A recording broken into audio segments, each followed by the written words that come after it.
नमस्कार फरीदाबाद, मैं कुणाल तुली DIA news Faridabad से।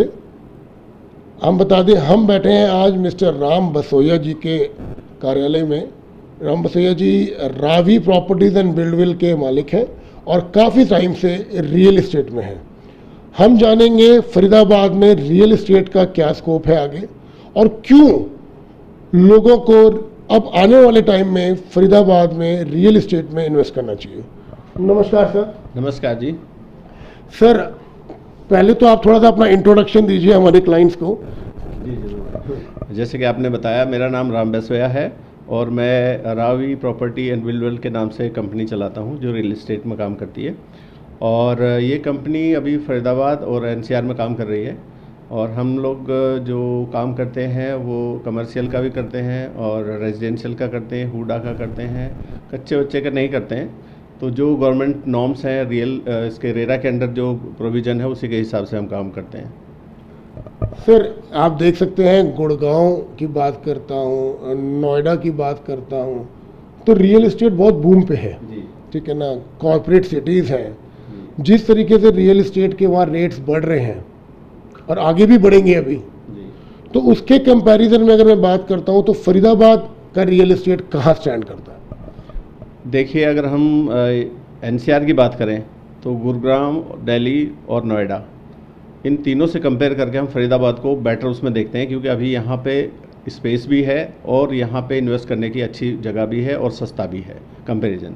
क्योंकि वहाँ तीनों जगह के रेट्स इतने हाई हो चुके हैं कि वहाँ हर आदमी इन्वेस्ट नहीं करना चाहता या वहाँ पे हर आदमी घर या ऐसी चीज़ें नहीं ले सकता। फरीदाबाद में हर तरह का ऑप्शन हमारे पास है। जैसे कि अगर हम नहर पार या हम ग्रेटर फरीदाबाद की बात करें तो कमर्शियल में हमारे पास एक सेक्टर है 79 जो करीब 425 एकड़ का है और पूरा का पूरा सेक्टर जो है कमर्शियल सेक्टर है। और मेरी जहाँ तक नॉलेज है, ये अपने दिल्ली NCR नहीं बल्कि पूरे इंडिया में सबसे बड़ा सेक्टर है कमर्शियल का, जिसमें कई सारी कंपनियाँ आई हुई हैं जो अपना कमर्शियल स्पेस, शॉप्स या शोरूम्स या वो बेच रही हैं। एक ये इन्वेस्टमेंट का बहुत अच्छा जगह है। दूसरे यहाँ पे बिल्डर फ्लोर्स और BPTP के प्लॉट्स और हुडा के प्लॉट्स भी हैं, तो यहाँ अच्छा है। दूसरी है, कंपेयर करूँ मैं बाकी चीज़ों से यहाँ कि आगे फ्यूचर के लिए, तो 3-4 चीज़ें यहाँ ऐसी आई हुई हैं जो दिल्ली, गुड़गांव या नोएडा में नहीं है। फॉर एन एग्जांपल, एक तो मैंने सेक्टर बताया आपको, इतना बड़ा सेक्टर अफोर्डेबल उसमें कमर्शियल का नहीं है। दूसरा, एक विज्ञान भवन यहाँ पे शुरू हुआ है जो करीब 40 to 100 उसमें सिटिंग है, जो मल्टी लैंग्वेज ट्रांसलेशन सिस्टम का एक गवर्नमेंट का वो है प्रोजेक्ट है, ऑलरेडी स्टार्ट हो चुका है सेक्टर 76 में। तो उसको शुरू होने पे समझ लीजिए कि जितने हमारे गवर्नमेंट के जो मंत्रालय हैं उनकी सबकी बड़ी जो इंटरनेशनल कॉन्फ्रेंस होती हैं वो यहीं होंगी, तो यहाँ फुटफॉल बढ़ेगा। सर, जैसे कि हम जानते हैं, नोएडा, गुड़गांव की बात करता हूँ, दिल्ली है, कॉरपोरेट ऑफिसेज हैं जिसकी वजह से उनका जो रियल इस्टेट है बूम पर है। लेकिन फरीदाबाद की मैं बात करता हूँ तो कॉरपोरेट ऑफिस तो आपको पता ही है ज़्यादा नहीं है, और जॉब अपॉर्चुनिटीज़ में भी फरीदाबाद के लोग नोएडा और गुड़गांव जा रहे हैं। तो उस संदर्भ के अंदर हम बात करें तो रियल इस्टेट कैसे बूम करेगा यहाँ पे सर? और प्लस साथ में कनेक्टिविटी की मैं बात करता हूँ, फरीदाबाद एक इंटरमीडिएट प्लेस है नोएडा और गुड़गांव से, दिल्ली से अगर हम बात करते हैं तो एक बीच की जगह है, लेकिन अभी कनेक्टिविटी की बड़ी प्रॉब्लम है यहाँ से। बिल्कुल, आपने ठीक कहा। जॉब अपॉर्चुनिटीज़ नोएडा और दिल्ली या गुड़गांव में ज़्यादा हैं। दिल्ली में गवर्नमेंट ऑफिसेज हैं, इसमें कॉर्पोरेट ऑफिस ज़्यादा हैं।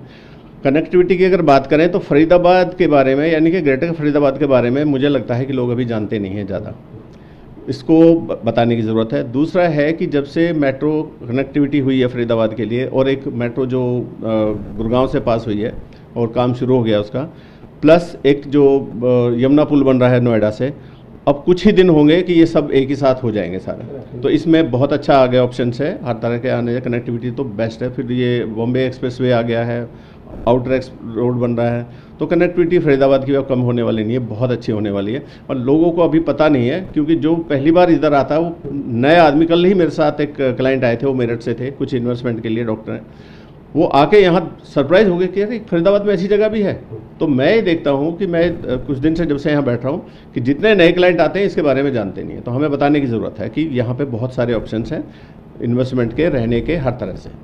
सर फिर मैं एक बार कंपेयर कर रहा हूँ कि किसी भी रियल एस्टेट को बूम में आने के लिए अथॉरिटी से जो बेसिक अमेनिटीज़ होती हैं, एक रोड बात करता हूँ कि एक रोड, अच्छी रोड हो, पानी हो, बिजली हो, उसकी ग्रेटर फरीदाबाद में क्या व्यवस्था है?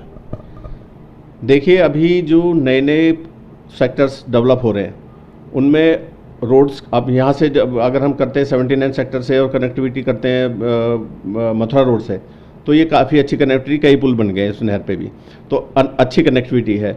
दूसरा है कि जो 79 सेक्टर है, जितने लोग यहाँ इन्वेस्ट कर रहे हैं और कई मॉल अभी आ रहे हैं, एक बड़कल के पास एक बहुत बड़ा मॉल आ रहा है, 5 स्टार होटल आ रहा है भूमिका ग्रुप का, जिसमें एक 5 स्टार होटल है, मॉल है और उसके अंदर बहुत सारी ऑप्शंस हैं, स्विमिंग पूल वगैरह जिस तरह के बच्चों के खेल के वो सारे रहेंगे, वो जल्दी आ रहा है। तो 4-5 मॉल अभी विद इन समझ लिए कि 3 से 4 साल में ये सारे डेवलप हो जाएंगे, जो मॉल्स यहाँ पे आएंगे।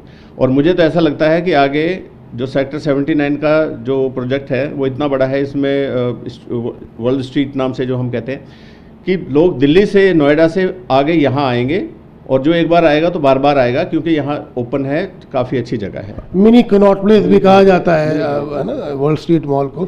सर एक चीज़ और बताएं, लोग काफ़ी डरते हैं रियल एस्टेट में इन्वेस्ट करने से। काफ़ी सारे बिल्डर्स जो हैं पहले बैंकरप्ट हो चुके हैं, प्रॉपर्टीज़ पोजीशन ऑन टाइम नहीं दी जाती है और लोगों का बड़ा मेहनत से कमाया पैसा होता है, वो सोच रहे होते हैं कि हमें अगले साल घर मिल जाएगा, पता चलता है कि 3 साल बाद, वो 2 साल बाद कोर्ट में जाके केस लड़ रहे होते हैं। ऐसा कई बार नोएडा में भी हो चुका है, गुड़गांव में भी हो चुका है कि जो पोजीशन की डेट होती है उसके आसपास भी कोई ये पोजीशन नहीं दिया जाता है। एक डर की बात हो रही है कि जो क्लाइंट्स इन्वेस्ट करना चाहते हैं, जो इन्वेस्टर नहीं है, जो नए इन्वेस्टर हैं, लेकिन वो सोच के चुप हो जाते हैं कि अरे पता नहीं मैं पैसा लगा दूंगा तो कब मिलेगा, मिलेगा नहीं मिलेगा, उसके बारे में। बिल्कुल आपने सही कहा, और इस बारे में मैं अपना अनुभव ये शेयर करना चाहता हूँ कि डीलर से पहले मैं भी कस्टमर था और मेरे साथ भी कुछ ऐसा डर बना रहता था। लेकिन जब से रेरा आया है, रेरा आने के बाद एक थोड़ा सा डर कम हुआ लोगों का। जैसे मैं आपको बताता हूँ अफोर्डेबल का क्या नियम है। अफोर्डेबल में मैं वसंत वैली बेचता हूँ। अफोर्डेबल में क्या है कि आपने 5% से बुकिंग डालनी है और 20% देना है, फिर कंस्ट्रक्शन बेस्ड प्लान है।